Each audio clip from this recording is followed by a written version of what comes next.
career-wise, how did you get over it? well, actually, I started to kind of date a little bit, which didn't really interest me, to tell you the truth. But I dated a couple of guys, and nothing big, but it was fun, and I figured, well, this is, and you got the kids, I assume. oh yeah, Yes. oh of course, yeah.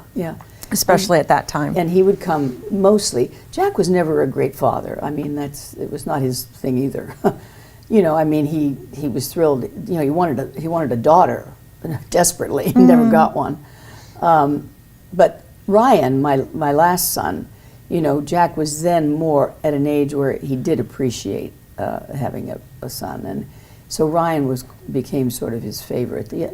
Sean and David and even Patrick, they got the worst of him. Ryan got the best of him. And he would come and pick Ryan up and take him places and stuff like that. So Ryan has the best memories of Jack of all of them. But then I met Marty Engles. Is what happened. I went to, there's a painting over the wall over there of Ryan and a dog. And this woman, I saw her paintings, and she only painted children. And I loved her work. And they're on, what's his name's lawn, was having a showing of all of her paintings. And I decided to go and view her paintings. And I took Ryan with me. He was about 7 or 8 then. Took him with me. And we looked at all the paintings and everything, and I said, oh, these are beautiful. So she was there, and I talked to her, and I said, I want you to paint my dog and my son. She said, absolutely, Well, I'm waiting for my car, right, leaving the grounds, and this car drives up, and this guy comes running out and knocks me right over onto a chaise lounge.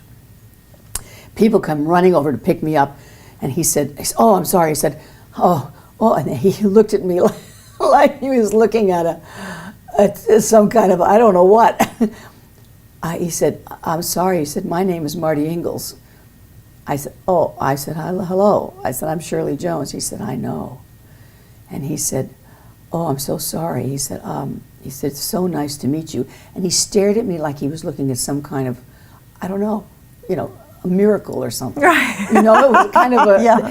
that kind of stare, that when, and anyway, so that was, well, I went home, and that following week I started to get phone calls.